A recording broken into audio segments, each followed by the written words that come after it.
about an immature speech. Rahul ji का कहना था कि देश में नफरत और क्रोध भरा हुआ है। वैसे अगर ध्यान से आप लोगों ने सुना होगा तो आज राहुल जी के भाषण में नफरत और क्रोध था। और राहुल जी ने एक बात मगर बिल्कुल सही कहा। उन्होंने कहा कि नफरत केवल उसी के जहन में होता है जिसके मन में डर होता है। जिसके मन में डर नहीं, वो कभी भी नफरत को उत्पन्न नहीं कर सकता, वो कभी भी नफरत को जन्म नहीं दे सकता, वो कभी भी क्रोधी नहीं होता है। बिल्कुल सही। राहुल जी 5,000 करोड़ के नेशनल हेराल्ड घोटाले में आप और सोनिया जी बेल में बाहर है, जांच चल रही है।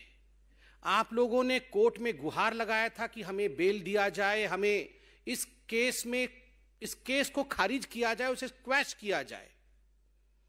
मगर सुप्रीम कोर्ट ने भी आपके इस अपील को खारिज किया and you are subjected to trial and rightly so. स्वाभाविक है, जो लोग भ्रष्टाचारी थे, जो लोग भ्रष्टाचारी हैं और जिनको लगता था corruption is their birthright and to get away from corruption, to get away from the institutions of India is their entitlement, कि उनकी एंटाइटलमेंट है, उनके ऊपर कोई जांच नहीं होगी, तो स्वाभाविक है वो आज डरे हुए हैं। और यही डर है राहुल गांधी जो आपके भाषण में नफरत और क्रोध झलक रहा था। अगर सही बताएं तो ये रैली एक परिवार बचाओ आंदोलन था, एक परिवार बचाओ रैली थी। जिस प्रकार से नेशनल हेराल्ड केस में खुद इनके पूर्व मुख्यमंत्री, 4 बार के मुख्यमंत्री उत्तर प्रदेश के, दशकों पहले जिनकी मृत्यु हो चुकी है, उन्होंने भी नेशनल हेराल्ड के विषय को उठाया। और आज गांधी परिवार को लग रहा है कि वो संपूर्णतः घिर गए हैं, तो अपनी साख को बचाने के लिए, अपने अस्तित्व को बचाने के लिए उन्होंने इस रैली का स्वांग किया है। राहुल जी, आज भी आप पहले तो 5 उद्योगपति कहते थे, उसमें 3 उद्योगपति कम हो गए, आज 2 उद्योगपतियों के विषय में आप बात कर रहे थे। 2014 से ही आप कहते आ रहे हैं उद्योगपति उद्योगपति। राहुल जी, जहां तक आपका यह स्टेटमेंट है कि यह देश 2 उद्योगपतियों का है, बड़े स्पष्ट रूप से हम कहना चाहेंगे कि आपकी पार्टी केवल परिवार के 2 सदस्यों की पार्टी है। यह देश भारतीयों का है। आपकी पार्टी सबकी नहीं है, आपकी पार्टी तमाम कांग्रेसियों की नहीं है। आप देश की बात करते हैं। You can not share Congress with congressman today. Rahul ji and Sonia ji, in fact you have not shared, the family has not shared Congress with its own members. केवल 2 परिवार के सदस्य सोनिया जी और राहुल जी एक म्यूजिकल चेयर के अंतर्गत अध्यक्ष बनते जा रहे हैं। कोई तीसरा व्यक्ति इस पार्टी का अध्यक्ष तक नहीं बन सकता। वो आज देश के विषय में और उद्योगपति के विषय में कमेंट कर रहे हैं। बंधुगण, आज एक दुखद घटना घटी है। एक लीडर ऑफ ऑपोजिशन ने, देश के एक सांसद ने, एक पूर्व पार्टी के अध्यक्ष ने जिस प्रकार के भाषा का प्रयोग संवैधानिक संस्थाओं के लिए किया है, यह चिंता का विषय है। राहुल गांधी ने न केवल मीडिया अपितु जुडिशियरी और इलेक्शन कमीशन को आड़े हाथ लिया, तीनों स्तंभों को बिका हुआ बताया और उद्योगपतियों के दबाव में बताया। मैं पूछना चाहता हूं मीडिया से, मीडिया के बिना हम अधूरे हैं। मीडिया के बिना लोकतंत्र कभी स्वस्थ रूप से आगे नहीं बढ़ सकता है। Without media this democracy is incomplete. Democracy can never move ahead if you do not support media and the media does not support us. Astonishingly, the language that Mr. Rahul Gandhi used for media today was abysmally low. जिस प्रकार से media को generalise term में सबको बिका हुआ बताया गया, मुझे लगता है आज मीडिया को भी सोचना पड़ेगा कि आखिरकार वो राहुल गांधी से सवाल कब करेंगे। और सुप्रीम कोर्ट से भी आज हम, from this high table of Bharatiya Janata Party, we would like to appeal, your lordship, this is contempt of court. जब इंडियन जुडिशियरी को राहुल गांधी भरे मंच पे खड़े होकर रामलीला मैदान में, जिसका प्रसारण समस्त भारत में हो रहा हो, जब जुडिशियरी को राहुल गांधी बिका हुआ, दबाव में काम करता हुआ बताते हैं, तो कहीं ना कहीं the attack is directly on the constitution of India. यह भारत के संविधान के ऊपर हमला है, यह जुडिशियरी की इंडिपेंडेंस के ऊपर हमला है। और हम तो आग्रह करेंगे, इसमें जुडिशियरी को सुओ मोटो कॉग्निजेंस लेना चाहिए राहुल गांधी के इस वक्तव्य का। और यह कोई पहली बार कांग्रेस पार्टी के नेता इस भाषा का प्रयोग जुडिशियरी के लिए नहीं कर रहे हैं। आज विश्व में अगर सबसे कायदे से काम करने वाली, सबसे सशक्त जुडिशियरी किसी की है, सबसे इंडिपेंडेंट जुडिशियरी किसी की है, तो वो हिंदुस्तान की है। आज विश्व में अगर इलेक्शन कमीशन ने कीर्तिमान स्थापित किया है, इतने बड़े देश में जहां हर समय चुनाव होते रहते हैं, परिपक्वता के साथ नॉन बायस तरीके से अगर चुनाव लड़वाने का काम किसी ने किया है तो हिंदुस्तान के इलेक्शन कमीशन ने किया है। यह वह कांग्रेस पार्टी है जो बार बार इलेक्शन कमीशन को धता बताती है, नाच न जाने आंगन टेढ़ा। खुद इलेक्शन लड़ नहीं सकते हैं और इलेक्शन कमीशन को बिका हुआ बताते हैं, उद्योगपतियों के दबाव में काम करने वाले बताते हैं। यह बहुत ही चिंता का विषय है और मुझे लगता है प्रत्येक हिंदुस्तानी को इसका संज्ञान लेना चाहिए। जुडिशियरी, इलेक्शन कमीशन, मीडिया को बिका बताने वाला नेता कभी भी सही मायने में नेता नहीं हो सकता। और जहां तक जांच एजेंसियों का सवाल है, भ्रष्टाचारियों को डरना चाहिए। जिन लोगों ने देश के करोड़ों रुपए का गबन किया, जो लोग आज बेल पे बाहर हैं, कांग्रेस के दर्जनों नेता आज बेल पे बाहर है because of the humongous corruption that they have committed. और स्वाभाविक है, भ्रष्टाचार किया है तो जांच होगी। इसलिए यह बताना कि एजेंसीज उद्योगपतियों के लिए काम कर रहे हैं, कहीं ना कहीं आपके अंदर के गिल्ट भाव को, आपके अंदर के ग्लानि भाव को दर्शाता है। राहुल जी, आपने कहा कि हिंदुस्तान की जो हालत है वो खराब है। राहुल जी, हिंदुस्तान की हालत आज क्या है शायद आप नहीं जानते हैं, मगर हम आपके नॉलेज को दुरुस्त करते हैं। Let me enlighten you as to what is the condition of India today.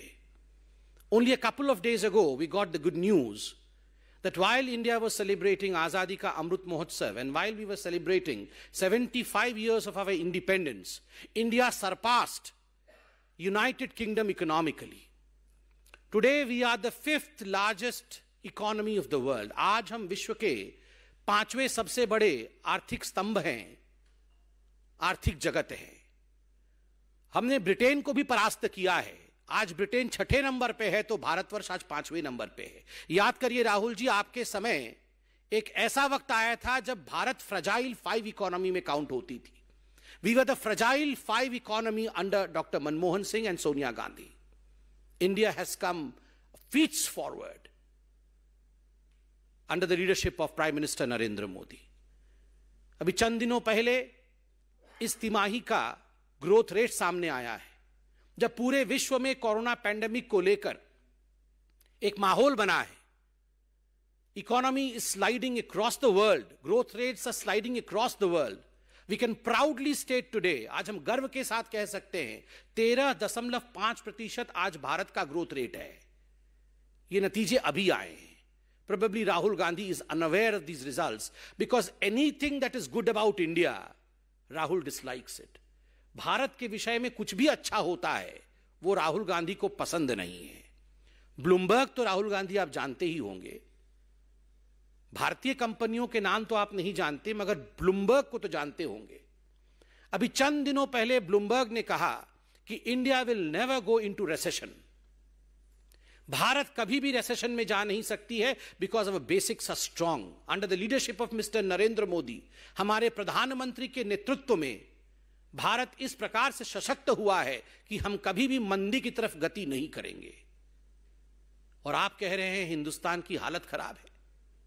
Corona के बावजूद हिंदुस्तान ने जिस प्रकार अपने आप को संभाला है, यह अपने आप में बहुत बड़ी बात है।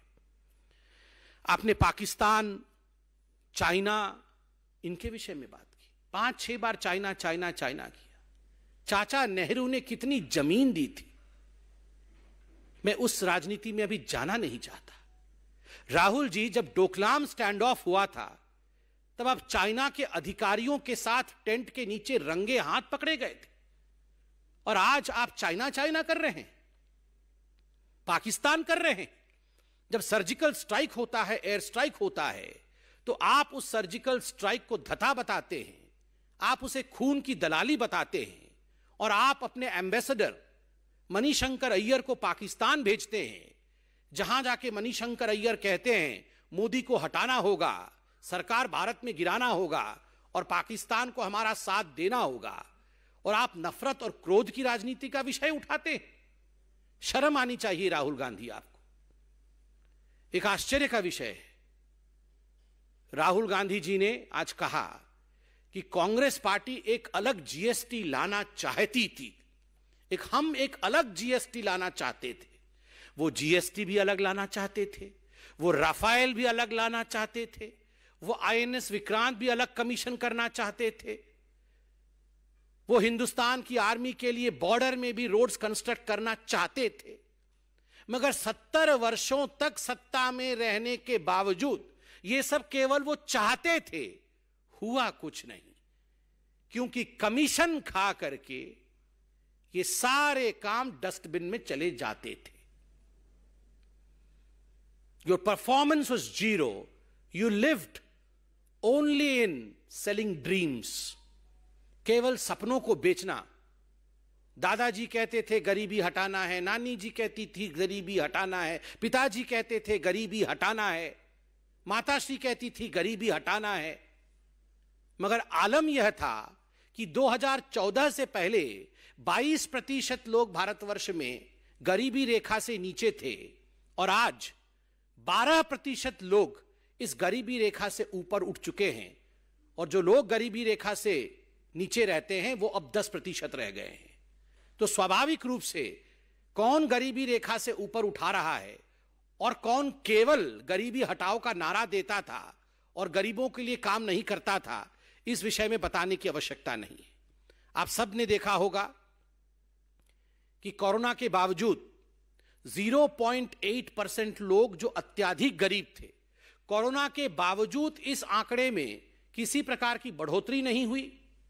0.8% लोग ही उस स्टैटिस्टिक लिमिट में रहे, और आईएमएफ ने और वर्ल्ड बैंक ने इसकी सराहना की कि जिस प्रकार से भारतवर्ष ने इसको मैनेज किया है कि गरीबी में किसी प्रकार की बढ़ोतरी नहीं हुई पेंडेमिक के बावजूद, ये अपने आप में this is a telling story, ये अपने आप में एक बहुत बड़ा विषय है।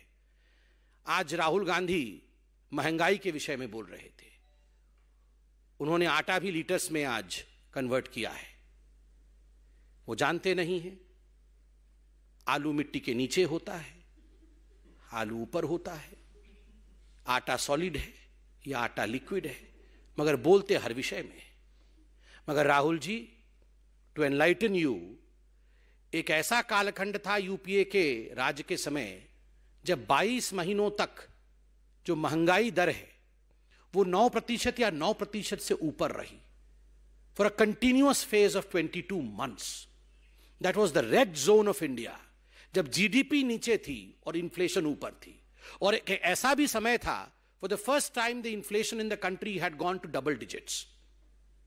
आज पैंडेमिक के बावजूद जिस प्रकार से 80 करोड़ लोगों तक राशन पहुंचाया गया है, पैंडेमिक के बावजूद देश ने आत्मनिर्भर बनने का ये जो प्रण लिया है, ये अपने आप में हिंदुस्तान के रिजॉल्व को, हिंदुस्तान की प्रण शक्ति को, हिंदुस्तान के संकल्प को दिखाता है, और ये जीत प्रत्येक हिंदुस्तानी का है। Together the government and every citizen of this country have worked to see to it that we rise above the pandemic. मैं आज राहुल जी आपको बताना चाहता हूं, जब आप कहते हैं कि हिंदुस्तान में कुछ नहीं हुआ, हिंदुस्तान में कोई पॉलिसी गरीबों तक नहीं पहुंच रही है, तो मैं बताना चाहता हूं कि पीएम गरीब कल्याण योजना के माध्यम से 80 करोड़ लोगों को मुफ्त अनाज मिला। पीएम आवास योजना के माध्यम से 3.52 करोड़ लोगों को पक्का मकान मिला। स्वच्छ भारत मिशन के माध्यम से 11.22 करोड़ लोगों को शौचालय मिला। उज्ज्वला योजना के माध्यम से 9 करोड़ लोगों के घरों तक एलपीजी कनेक्शन पहुंचा। जनधन योजना के माध्यम से 25 करोड़ खाते खुले। पीएम किसान सम्मान निधि के माध्यम से 11.30 करोड़ परिवारी लाभार्थी हुए, जिनको कि 2,01,000 करोड़ रुपए उनके खाते में 11 किस्तों में पहुंचाए गए।